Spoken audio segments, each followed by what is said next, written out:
welcome back.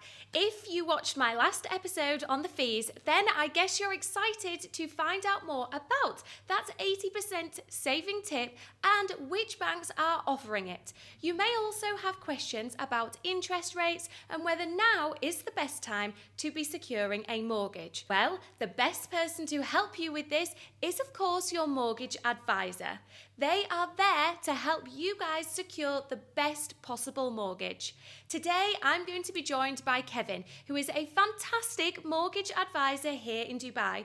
He's here to answer some of our questions.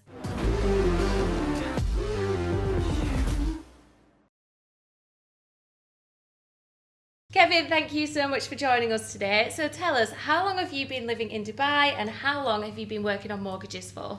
So I've been in Dubai for the last 3 years coming up now, and in mortgages altogether since 2008 back in the UK. Great, so plenty of knowledge then to help everyone. I'd like to think so, but it's constantly changing, so... That is very true. And also mortgages, they are on a case-by-case basis as well, right? Yeah, each application is different, each bank is different, and obviously they change as well, so it's constant keeping up to date with what's going on and obviously different client scenarios. So I know from personal experience that having a mortgage advisor really takes a lot of the stress out of things.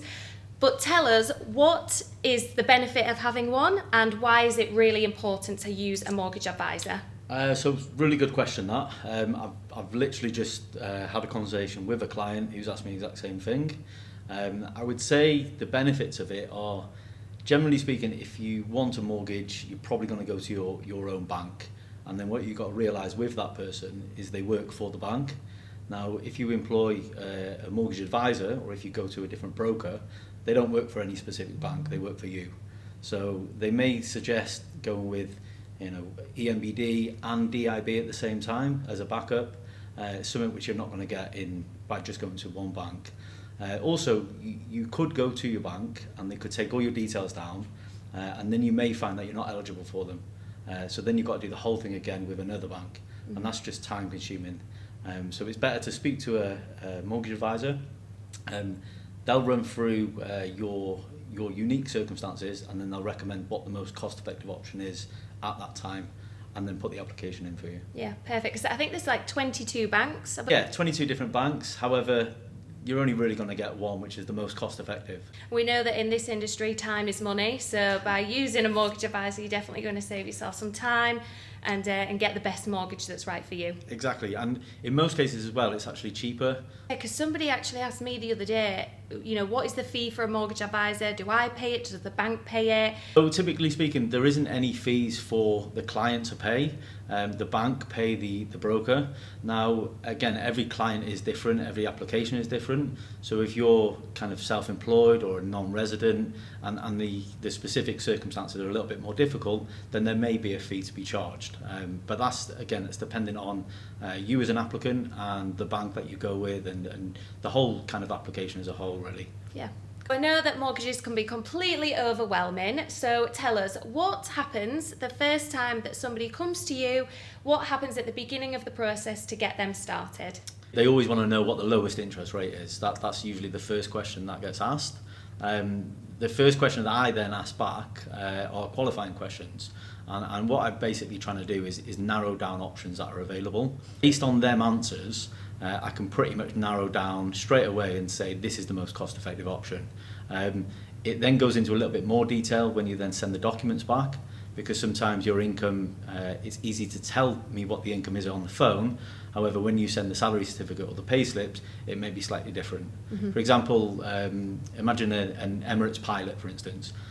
What is your salary? That's going to change depending on how much work they've done, how much flying hours, things like that. Yeah. So you may be thinking as well about how to calculate those mortgages. This is something that I'm going to be coming to next in episode 5, so stay tuned for that one. Just going back to something that you mentioned about pilots, they might have a different income each month. Does getting a mortgage depend on, if you have a fixed income or variable income? Is that taken into consideration? Yeah, so it's a good question. It can get slightly complicated, and every case is different.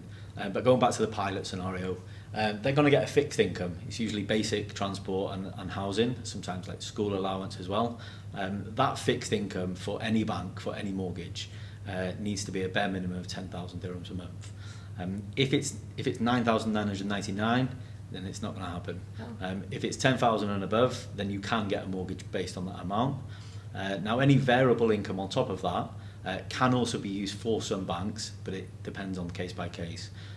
The pilot situation, variable income can be used. It's evidenced on payslips.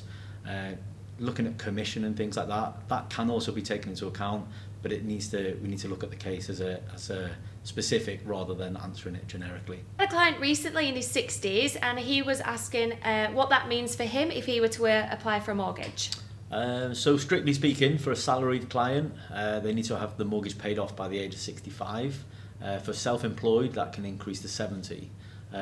There are some instances where a salaried client can go to the age 70, but it depends on the job they do and their employer confirming and things like that.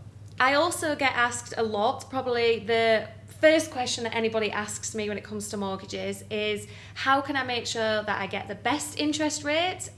Is that the most important thing to consider? No, it's what they advertise. It's what you get. It's what gets you through the door.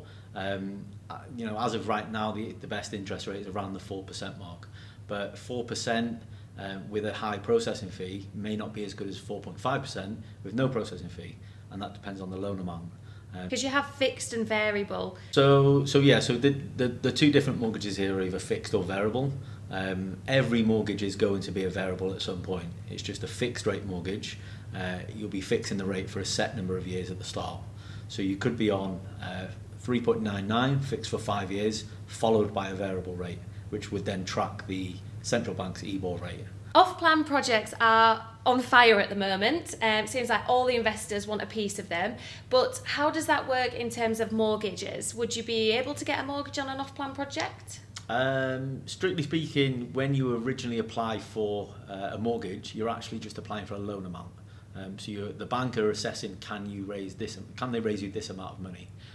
The next part of an application is the final mortgage approval, and that is when the loan amount gets attached to a specific property. In order to get the final mortgage approval, they need to value a property. So if the property is available to be valued, i.e. it's near completion, then yes, you can.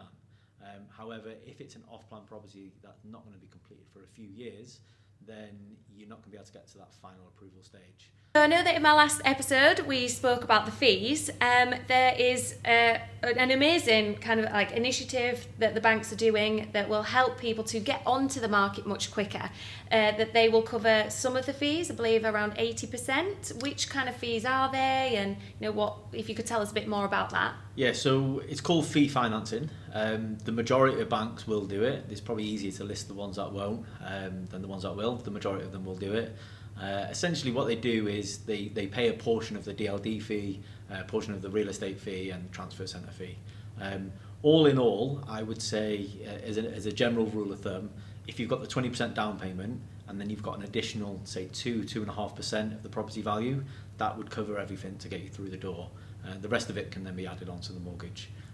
It's slightly different between banks, but as a general rule of thumb, to start off with, as long as you've got 22% of what the purchase price is, then you should be fine. Yeah. Okay, and finally, do you think now is a good time to be getting a mortgage? Well, I would say any time is a good time to get a mortgage, providing you can afford the property that you want to live in. It's pointless people saying they're waiting for prices to go down or waiting for rates to go down, because in reality, you're all paying a mortgage at the moment. It's just not your own. Beautiful, exactly. You want that money going in your own pocket. Yeah. Well, you heard it here first. If you've got that 22%, then get yourself onto the property ladder. And if you are interested in getting a mortgage, then click the link in the description box or scan this QR code to get in touch with Kevin. Mortgage advisors are not just here at the beginning when you first purchase your property, but they are there beyond, and they are there to help you secure that best mortgage. If you want to learn more about mortgages and follow on with the episodes, then don't forget to hit the like, subscribe and share. Next up in episode 5, we are going to be calculating your mortgages. So bring your calculators along and I will see you there.